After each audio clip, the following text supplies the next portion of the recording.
Hi everyone, welcome back to my channel. I am Rishu and in this video we will talk about non-probability sampling methods. Probability sampling methods पे भी मैंने एक अलग से video बनाया है जिसको आप डिस्क्रिप्शन बॉक्स में उसका लिंक आपको मिल जाएगा. सैम्पलिंग स्ट्रेटेजी पे भी अलग से एक वीडियो है मेरा जिसको आप देख सकते हैं. तो नॉन प्रोबेबिलिटी सैम्पलिंग मेथड्स की यहाँ हम बात कर लेते हैं. इनके अलावा भी काफ़ी मेथड्स हैं आपके जो आपको कुछ बुक्स में मिलेंगे, बट नॉर्मली हम यही मेथड्स को स्टडी करते हैं नॉन प्रोबेबिलिटी सैम्पलिंग के अंडर. तो let's understand one by one all of these sampling methods. तो सबसे पहले समझते हैं कि नॉन प्रोबेबिलिटी सैम्पलिंग मेथड्स क्या होते हैं. Non probability, so these sampling methods are not based out of probability. Probability का यूज़ हम नहीं करते हैं यहाँ पे सैम्पलिंग करने के लिए. तो किस तरीके से सैम्पलिंग की जाती है, यहाँ पे जो आपका रिसर्चर होता है, कोई भी एक्सपर्ट होता है, वो सैम्पल को चूज़ करता है अपनी पर्सनल जजमेंट के हिसाब से या फिर अपने कन्वीनियंस के हिसाब से. इस तरीके से जब वो सैम्पल्स को चूज़ करता है पॉपुलेशन से, तो उनको हम किस पार्ट में डालते हैं, नॉन प्रोबेबिलिटी सैम्पलिंग मेथड्स में. तो फर्स्ट आपका यहाँ पे आता है कन्वीनियंस सैम्पलिंग. ठीक है, कन्वीनियंस सैम्पलिंग की जब भी हम बात करते हैं, so we usually obtain units which are most conveniently available to the researcher. तो इसमें क्या होता है कि sometimes it is not possible for the researcher. कुछ कॉस्ट रेस्ट्रेंट्स आ सकते हैं वहाँ पे, या टाइम का इशू आ सकता है कि जिसकी वजह से वो बहुत ज़्यादा कॉम्प्लेक्स प्रोसेस में नहीं घुस सकता है रिसर्चर अपनी सैम्पलिंग को करने के लिए.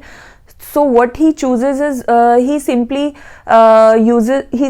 chooses the sampling units on the basis of his convenience or his ease. जैसे भी उसको easy लगता है वो conveniently उसको choose कर लेता है.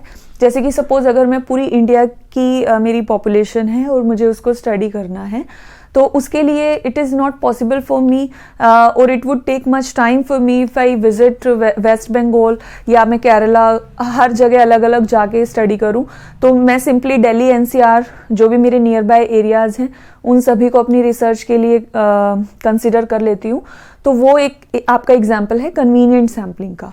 नेक्स्ट आपका आ जाता है जजमेंटल और पर्पसिव सैम्पलिंग. तो वो क्या होती है, जहाँ पे पर्सनल जजमेंट रिसर्चर अपना ले आता है, कोई भी एक्सपर्टीज अपने एक्सपीरियंस के बेसिस पे जब वो सैम्पलिंग यूनिट्स को सेलेक्ट करता है या किसी पर्पस से अपने यूज के हिसाब से अपनी सैम्पलिंग यूनिट्स को सेलेक्ट कर लेता है. So here we obtain units which are based on some appropriate characteristics required.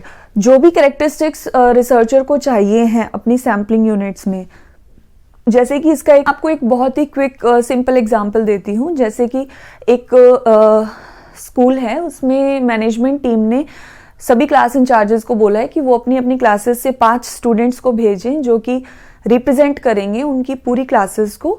ठीक है, और उसी के बेसिस पे वो डिसाइड करेंगे कि पूरी क्लास का एजुकेशनल लेवल कैसा चल रहा है. तो ऑब्वियस है कि जो टीचर होंगे वो अपनी क्लास के बेस्ट 5 स्टूडेंट्स को ही भेजेंगे अपनी जजमेंट के हिसाब से. जो उनको ऐसा लगेगा कि सबसे इंटेलिजेंट स्टूडेंट्स हैं मेरी क्लास के, उनको ही वो भेजेंगे मैनेजमेंट टीम के सामने रिप्रेजेंट करने के लिए क्लास को. तो वहाँ हम क्या कहेंगे, टीचर्स ने क्या किया है, जजमेंटल सैम्पलिंग की है. ठीक है, नेक्स्ट आपका आता है कोटा सैम्पलिंग. कोटा सैम्पलिंग में भी आप क्या करते हैं, कुछ कोटाज आप वहाँ पे डिसाइड कर देते हैं. Some specific characteristics serve as quota for selection. ये आपका डिफरेंट होता है जजमेंटल सैम्पलिंग से. यहाँ कोटा सैम्पलिंग में कोई भी पर्सनल जजमेंट नहीं कर रहा है रिसर्चर, बल्कि रिसर्चर ने यहाँ पे क्या किया है, कुछ प्री डिसाइडेड कोटाज हैं जो कि सेट कर दिए गए हैं जिनके बेसिस पे सैम्पलिंग यूनिट्स को सेलेक्ट किया जाएगा. एग्जाम्पल की अगर मैं बात करूं, तो जैसे कि मेरे पास पॉपुलेशन है जिसमें कि सभी एज ग्रुप के लोग हैं, बट उसमें से रिसर्चर कहता है कि जी मुझे सिर्फ 25 से 35 साल के ही लोग चाहिए. तो उसमें जो मेरे less than 25 and more than 35 age के जो भी लोग हैं उसमें मेरी पॉपुलेशन में, उन सबको ऑटोमेटिकली मैं एलिमिनेट कर दूंगी और सैंपल के लिए मैं सिर्फ 25 to 35 रेंज वाले लोगों को सेलेक्ट कर लूंगी सैंपल के लिए. तो वो हमारा क्या है, एक कोटा सैम्पलिंग है. नेक्स्ट हमारा आता है डिमेंशनल सैम्पलिंग. डिमेंशनल सैम्पलिंग में क्या होता है, ये कोटा सैम्पलिंग की ही एक एक्सटेंशन है. तो इसे आप ऐसे समझिए यहाँ पे आपकी एक कैरेक्टरिस्टिक ना हो के बल्कि several characteristics, more than one characteristic या डिमेंशंस होती हैं जिसके बेसिस पे हम सैम्पलिंग यूनिट को चूज करते हैं, जैसे कि जेंडर, इनकम, एडुकेशन। इस तरह से सपोज किसी रिसर्चर ने डिसाइड किया है, कुछ क्राइटेरिया सेट किया है, ये 3 क्राइटेरियाज या 3 डिमेंशंस को उसने सेट किया है सैंपल चूज करने के लिए। तो वो लोग जो कि जेंडर में सपोज मेल हैं या जिनकी इनकम 3 लाख से अबोव है और एजुकेशन में suppose they are an MBA, तो जो लोग इन सभी डायमेंशंस को, इन सभी क्राइटेरियाज को मीट करेंगे वो ही हमारे सेलेक्ट होंगे सैंपल यूनिट के लिए। लास्ट आपका आ जाता है snowball sampling. So snowball sampling is that one sampling method which is most frequently asked in question papers. तो आप इसको समझिए। स्नोबॉल सैम्पलिंग को हम इसके नाम से ही समझने की कोशिश करते हैं, स्नोबॉल।